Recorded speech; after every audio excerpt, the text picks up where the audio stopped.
பேசுறேங்க. ஆனா உங்க மீசக்கார ஃப்ரெண்டு மட்டும் ஒண்ணுமே பேச மாட்டேங்கிறாரு.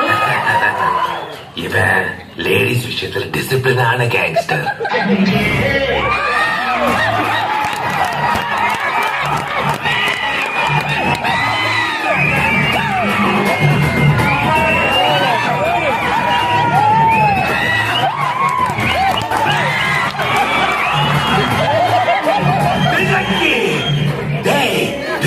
சிலுக்க தரையில பார்த்திருக்க.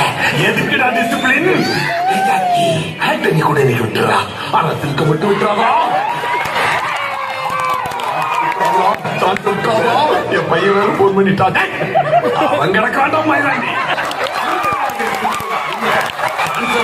என்ன பார்த்துட்டாதா?